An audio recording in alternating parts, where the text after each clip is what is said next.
Welcome back to Profits Unlimited's channel here. Wayne Voles here. Appreciate everybody being here. And I think we're going to have a really informative little talk here tonight for everybody. So we're going to talk a little bit about diversification. But since we're in the fall of the year, we're going to talk about leaf removal. And let's look at that for just a second. You know, we talk about leaves, and I'm going to get a lot more into it here in just a few minutes.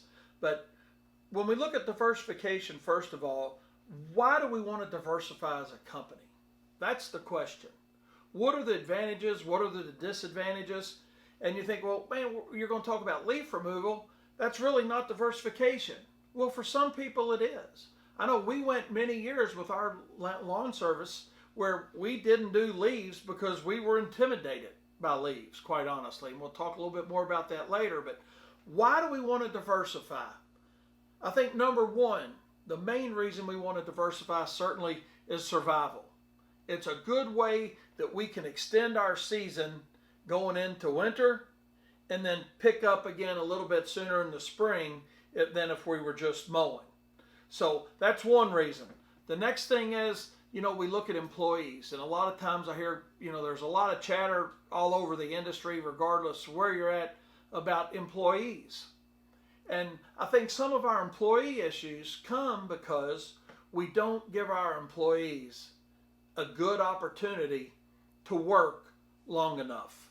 You know, we want the best people in the world that we can find, but depending on your market, sometimes you're trying to find people that are going to work 28 weeks or 26 weeks or 35 weeks. So what can we do to extend our working season to help retain better employees? Because at the end of the day, they have to eat too, same as you, the owner. So what can we do? One of the things we're going to talk about certainly is leaf removal and how that can extend that season, keep your employees around longer, and if they're staying and working longer, they're more of a comfort zone with you, and they're going to stay with you longer. So if we can extend our season, our companies do better, we're retaining better employees. I think diversification with leaf removal as one of those topics tonight, it extends that season out for us. And if we're doing all those things, it increases our professional image. And if we're increasing our professional image and we have better employees, what's happening with our company? What you guys think about that a second? I know some of you guys have already got the right answer. You've already said the right answer. But what is the answer? For you guys that are thinking about it a little bit, you guys know from my videos, I'll make you think a little bit. You got to put your thinking cap on. You know, we wear a lot of different hats as owners. Right now, we're going to put our thinking cap on a little bit and answer the question, if we got a better professional image, we've extended our season, and we're retaining better employees because we're letting them work longer, what's going to happen with our companies? Our companies are going to be more profitable. And at the end of the day, that's what I think we got to look at. Because every one of us, me, you, all of our competitors, we all want to make more money. We want to be more profitable. We want to have successful companies. And how can we do that? Is do the little things better. And for now, let's talk about leaves. How can we do leaf removal better? First of all, you know, when you look at leaf removal, for you guys that have done this a little bit, you can appreciate it. For you new guys, you'll appreciate it too after you do a little bit of it, a few years of it. But, you know, I say, what's the nice thing about leaf removal?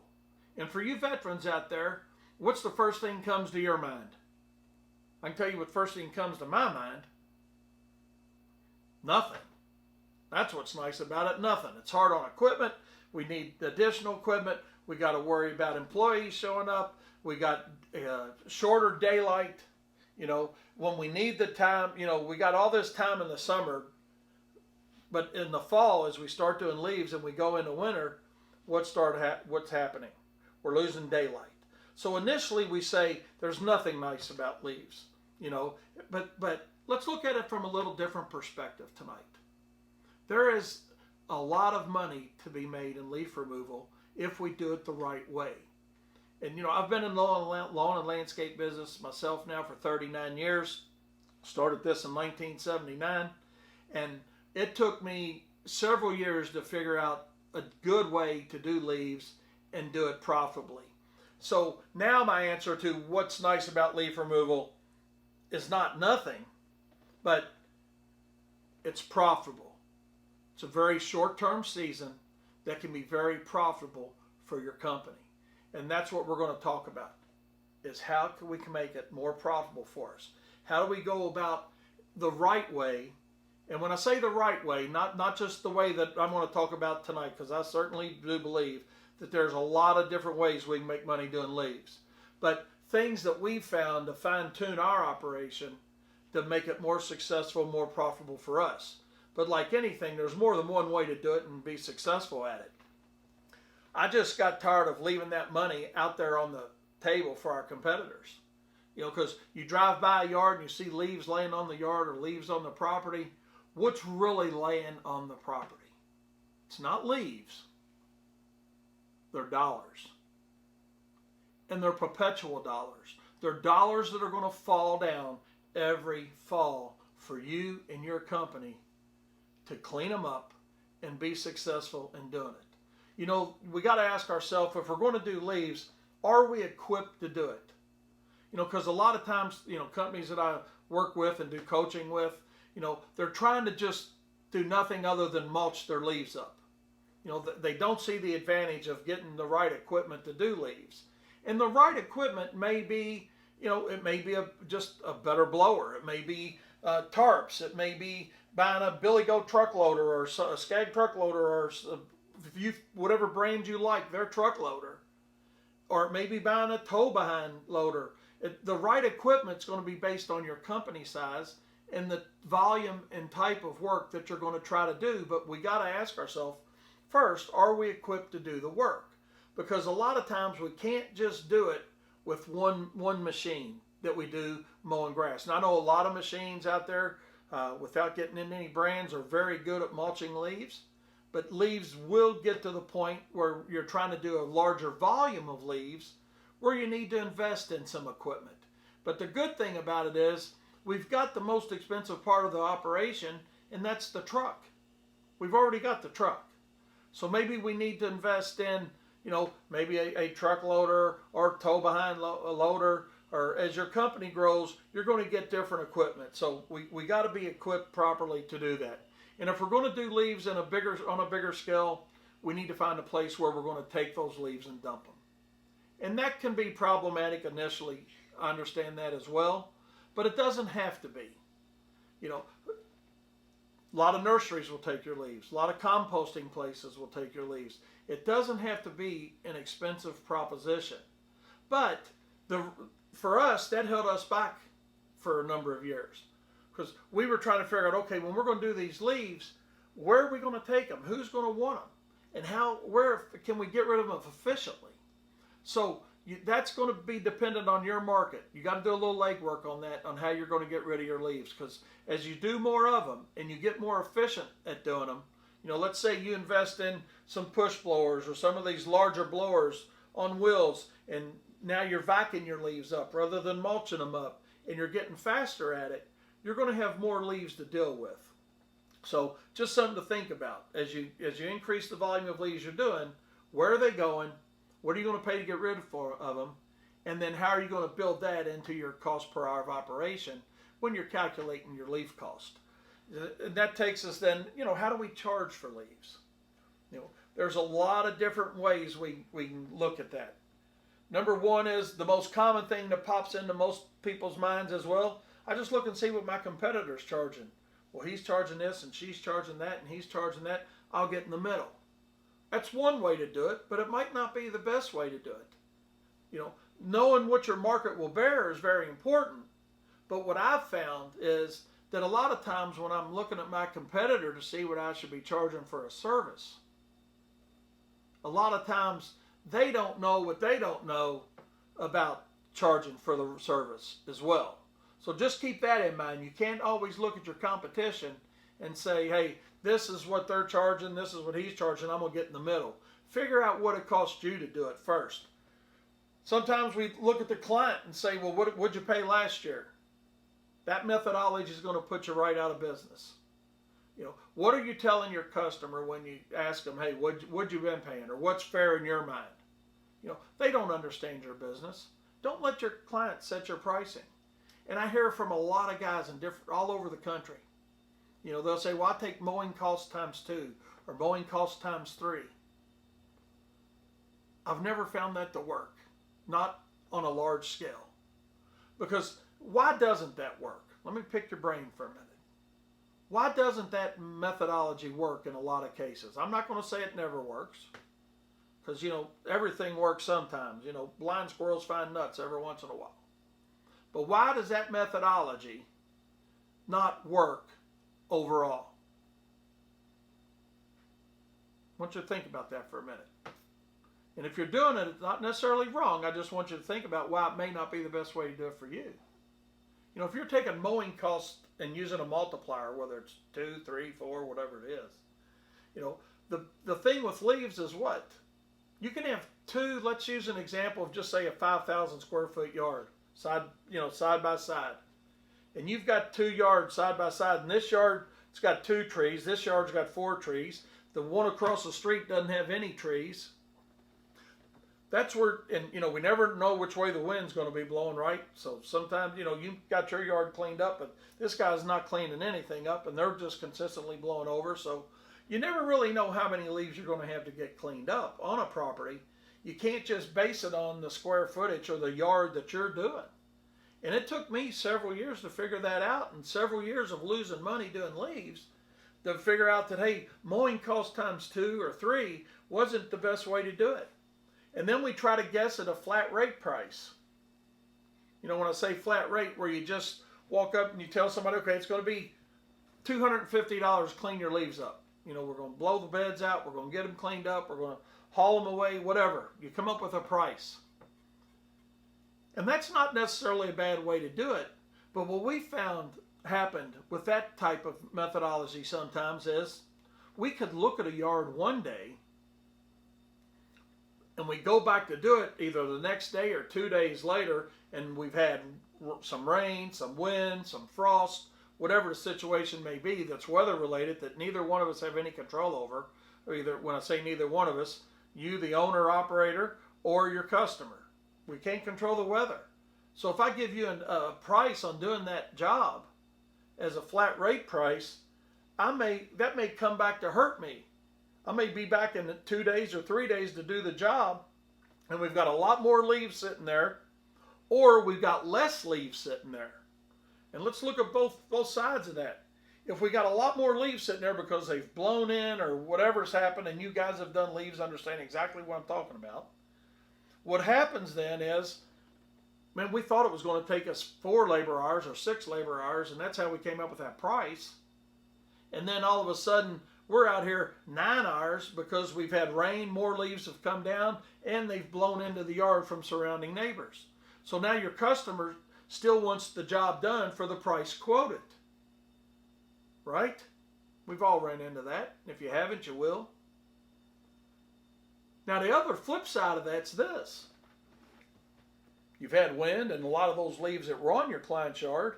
When you go back, half the volume's there. And Miss Smith is home when you get there to do the leaves. You've cleaned them up and you give her that bill for $250 and she says, well, Wayne, I agreed to that, but there were a lot less leaves here. That wind we had yesterday blew half my leaves away. So it's really a lose-lose situation when you're trying to guess. Unless you're going to do it right then when you're sitting there at that customer's property, maybe then flat rate pricing makes sense.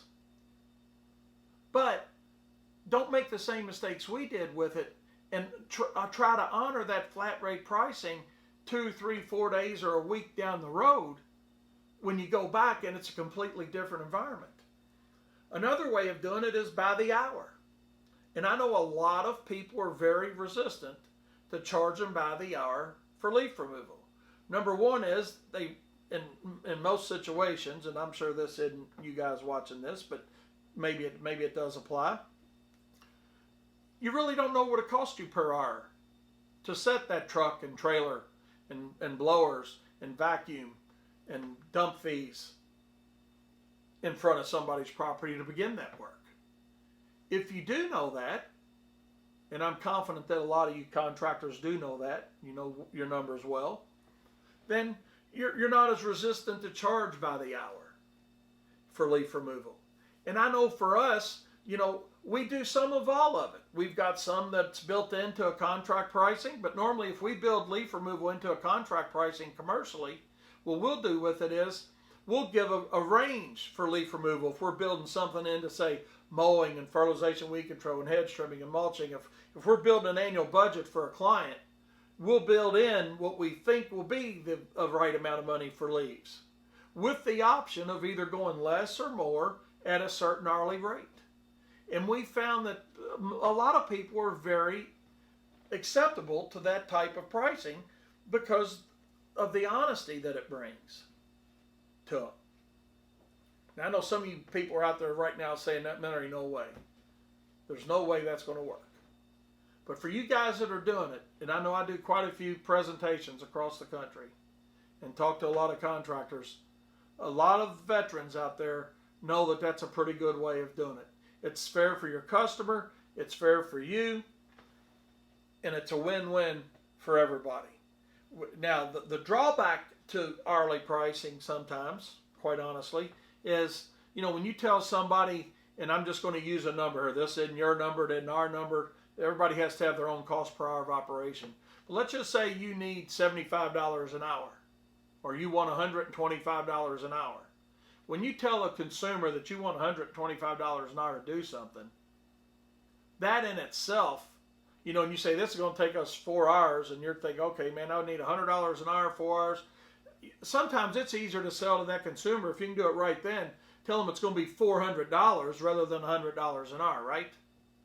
They'll pay $400, but the $100 an hour just completely takes them out of their comfort zone. So you got to be able to decipher the clients that you're working with and know what approach is going to work better, and knowing that if you can't do that job right then, which in most of our cases, our companies are too large to where we're not going to do every leaf job right then, that we have to at least consider. We found it's much more profitable for us and fair for us, fair for our customers, to go to an hourly rate on our leaf removal. We have GPS system on our truck, so we let our customers know that there's no fudging the figures, no fudging the time. We let them know that, hey, we've got large parking lot blowers. We're going to blow all the leaves to the edge of the street or the driveway, wherever it is we need to access them with our dump truck and our trailer, and vac those leaves up, and we're gone. You're not spending a lot of time and money as a consumer for us to go out there and mulch, bag. So even though the price may seem more expensive, at the end of the day, it's really less expensive because you're getting done faster with more efficient equipment. And that's where it gets into needing to have the most efficient equipment you can have for the volume of leaves that you're going to do to make this a profitable income source for you and certainly your customers getting that service provided. And then that leads us down the road also then of, where do we find those clients? Where do we find those clients? Do we find those clients in our existing customer base? Do we have to solicit customers? Are we doing it with Facebook sponsored ads? How are we finding those customers? And I think that's something that we need to look at as well. And based on the volume of customers that you want to work with or that you want to deal with, is how we're going to figure that out when it comes down to, bidding the job and where those customers are coming from. So from that standpoint, based on the size of your company, start with your existing customers. If it's a service that you're not adding or doing right now, you certainly got that whole existing customer base. What I've found with leaves is, you get a lot of people, neighbors, adjoining neighbors in a residential situation, when you're out doing leaves, that'll come up to you and ask, hey, can you do our leaves? The person that cuts our grass, they don't do leaf removal. So I think that's something to consider as well. When you're thinking about, do you want to invest in equipment to get more efficient? Certainly think about that. And another nice thing about leaf removal is this. And, we look at a push date. Diversified services a lot of time become seasonal services, right? Leaf removal is certainly that. we've got about a 6 or an 8 week window. So we don't need a whole lot of customers, right? We just don't have the time to do them. Mother Nature restricts that time we can clean those leaves up in most cases. So what we need to do is look at that push date. Now, push date for most of us is Thanksgiving. So I know in our market here in Louisville, from about Halloween, sometime around the October 30th, October 20th time frame to about November 30th or so is our big push on leaves. So schedule those leaf jobs out in advance. Now's a good time. Early October in our market, you guys know your own markets, but generally when you first start seeing a few leaves coming down, that's the time to touch base with your customers, do some soliciting if you want to do some outside customers with it, however you do it through Facebook or whatnot, and tell them that you've got limited space available, limited time available, but you'd certainly like to do their leaf removal and you're scheduling that work now. And something else we found is that we can be less expensive by offering a more frequent service rather than wait until November 30th or December 10th or when all the leaves have fallen down to clean leaves up. Don't make that mistake.